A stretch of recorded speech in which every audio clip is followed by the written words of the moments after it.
কি করিস রে?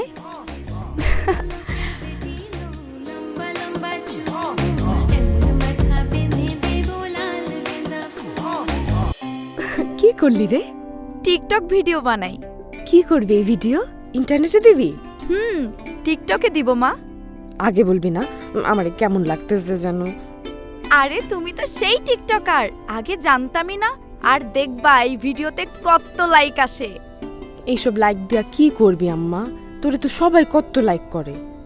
তুমি জানো না সীমার অনেক ফলোয়ার টিকটকে। তোমার সাথে গানের ভিডিও দিয়ে আমি ওর চেয়েও বেশি ফলোয়ার বানাই ফেলবো। ও মাই গড! কি রে, কি হইছে? টিকটক রাজু আমার ভিডিওতে লাইক দিছে। কি? টিকটক রাজু? অনেক বড় টিকটকার, ওর তো মিলিয়ন মিলিয়ন ফলোয়ার, মেসেজও পাঠাইছে। মেসেজ পাঠাইছে কেন? তোরে চিনে? তুমি যাও তো মা, আমি দেখতেছি। এইবার সীমার থেকেও আমি বেশি ফেমাস হয়ে যাব।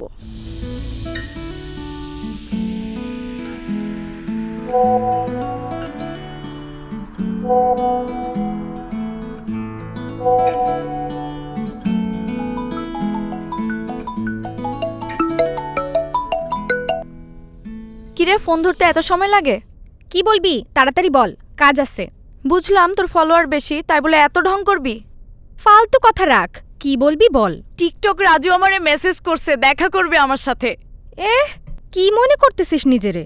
বিশ্বাস না হলে আমার সাথে কাল হাতির ঝিলে চল, রাজু আসবে ওইখানে। ঠিক আছে, রাজুর সাথে যখন সেলফি দিব তখন দেখিস। আসলেই তোরে মেসেজ দিছে? ঠিক আছে, আমি যাব।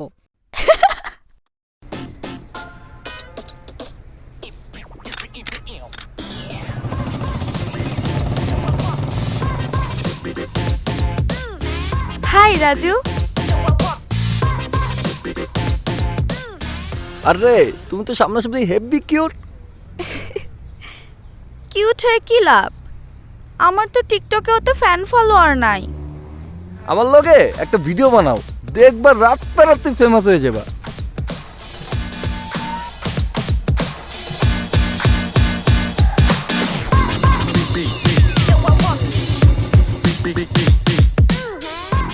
তোর সাথে রাজুর কথা হয়, তুই আগে বলিস নাই কেন? শুধু কথা হয় না, আমরা ভালো ফ্রেন্ডও। এর মধ্যেই তোরা ফ্রেন্ড হয়ে গেলি?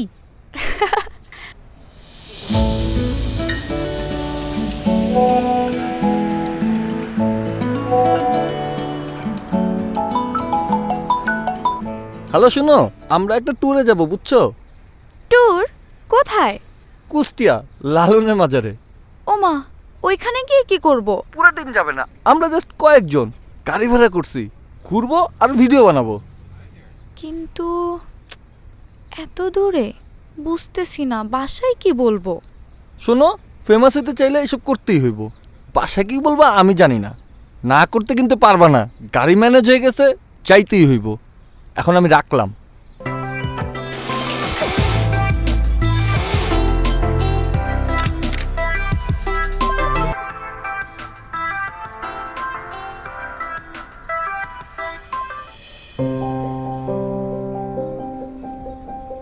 আমরা থামছি কেন?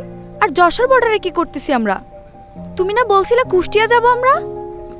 আরে বইলো না, বুঝছো, গাড়ি না ভুল রাস্তায় চলে আসছে।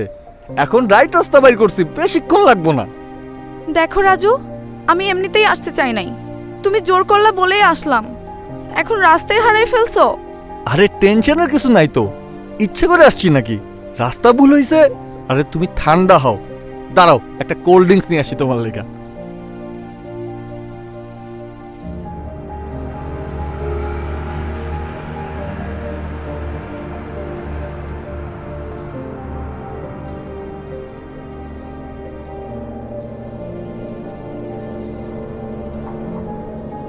আচ্ছা ঠিক আছে।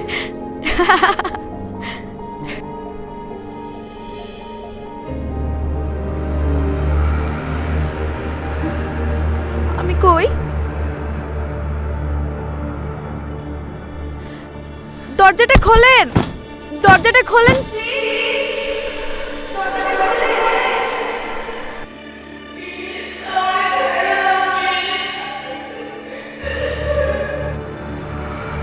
প্লিজ প্লিজ আমারে ছাইড়া দাও প্লিজ। কালকে তোর চেন্নাই পাঠামো, কোনো ঝামেলা করবি না, হাসি মুখে থাকবি।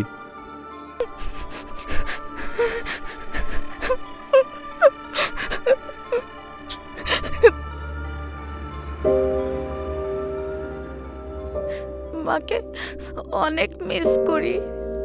3 মাস হয়ে গেল মায়ের গলা শুনি না। কান্নাকাটি করে লাভ নাই রে। আমার তো 1 বছর হইয়া গেল। প্রথম দিকে ভাবতাম যদি ওদের কথা মতো চলি তাহলে কয়দিন পর হয়তো ছাইড়া দিব। এখন বুঝি কোথাও যাওয়ার কোনো রাস্তা নাই।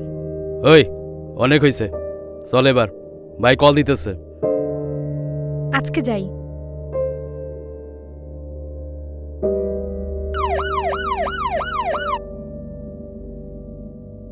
আমারে তো কইয়া গেল বান্ধবীর গ্রামের বাড়ি যাইবে, তারপর কি থেকে কি জানো হইয়া গেল। আমার মায়েরটারে আটকায় রেখা কয়দিন পর পর খালি উল্টাপাল্টা ভিডিও পাঠায় ওরা। ভিডিও পাঠায় কেন? কি চায় ওরা? টাকা চায়, না দিলে ভিডিও ইন্টারনেটে সাইডা দিবে কয়।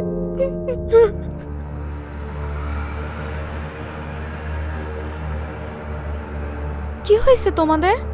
এসব কে করলো? তোরা না কইছি ওগুলোর কথা কবি না? ভাই প্লিজ 1 মিনিট। আর সহ্য করা যাইতেছে না, যা করার নিজেদেরই করা লাগবো। মাথা গরম করে উল্টাপাল্টা কিছু কইরো না।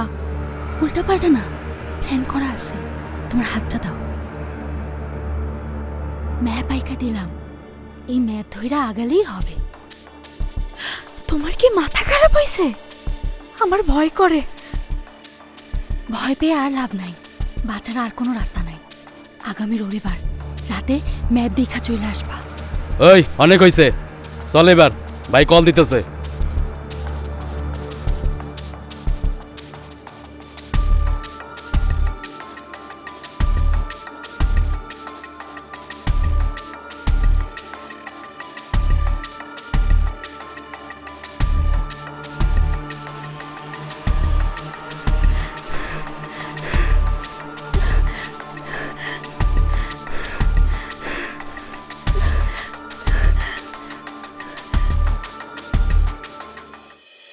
বাংলাদেশ পুলিশ, সিআইডি ও ভারতীয় পুলিশের যৌথ অভিযানে ভারতের ব্যাঙ্গালোর থেকে উদ্ধার হয়েছে বেশ কিছু বাংলাদেশি মেয়ে।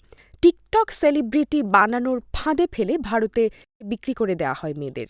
ভারতে এই চক্রটি পরিচালনা করে রাজু ওরফে টিকটক রাজু। রাজুর চক্র থেকে পালিয়ে দেশে ফিরে এসেছে মুক্তি, শিলা আর সুমাইয়া। আজ শুনব সেই রোমহর্ষক ঘটনা যা শুনে আপনারাও থমকে যাবেন। সেলিব্রিটি হতে গিয়ে আমরা যেন ভুল রাস্তায় না যাই, এটা সবার মনে রাখতে হবে। অনলাইনে এরকম অনেকেই ফাঁদে পড়ছেন, সাবধান থাকুন। ভাগ্য ভালো ছিল আমরা মুক্ত হতে পেরেছি, কিন্তু এই ফাঁদ অনেক গভীর। এই ফাঁদে একবার আটকে পড়লে বেঁচে ফেরা প্রায় অসম্ভব।